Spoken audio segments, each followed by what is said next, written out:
that before the Wade versus Roe decision in 1973 that it was illegal for women to terminate their pregnancies? My purpose today is to inform you about some of the arguments between Wade versus Roe. This debate really grabs my interest, therefore I have gathered the necessary information to provide you with research that is both current and accurate.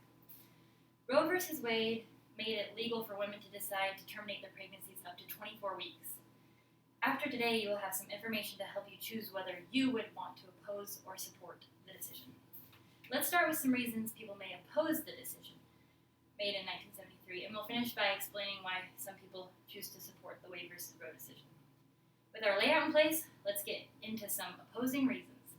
There are two preeminent reasons why people choose to overturn the Wade versus Roe decision. The first is constructed upon the fact that the fetus has features akin to a child. Terminating the life inside the womb is comparable to murder. BBC wrote an article in 2014 on the Ethics Guide for Abortion Debate stating that the fetus has a genetic code, so allowing abortion is essentially legalizing killing. The second reason is built off the evidence that abortions can cause medical complications for the mother. According to the American Pregnancy Association, 1 out of 50 women have the complications after an abortion, including abdominal pain, cramping, nausea, spotting, bleeding, and diarrhea. With opposing reasons wrapped up, let's move on to the supporting reasons. There are two leading reasons why people choose to support the Wade versus Roe decision. The first reason is founded on the belief that women are empowered by their reproductive choice, giving them control of their bodies.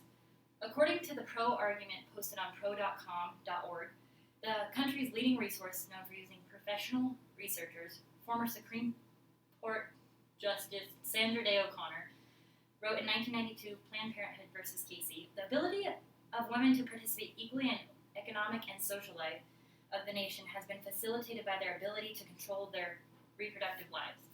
Simply put, people support the decision because women have the right to decide what happens to their bodies. The second reason is established on the belief that women allowed abortions are less likely to suffer from chronic pain. As stated by Melissa Healy in 2011 in LA Times, women who carried their unwanted child to term were 45% more likely to suffer chronic joint pain. To conclude, there are both reasons to support Wade versus Roe and to oppose the decision. Let's go over what we have learned. To start, we have learned two reasons why people choose to overturn the decision.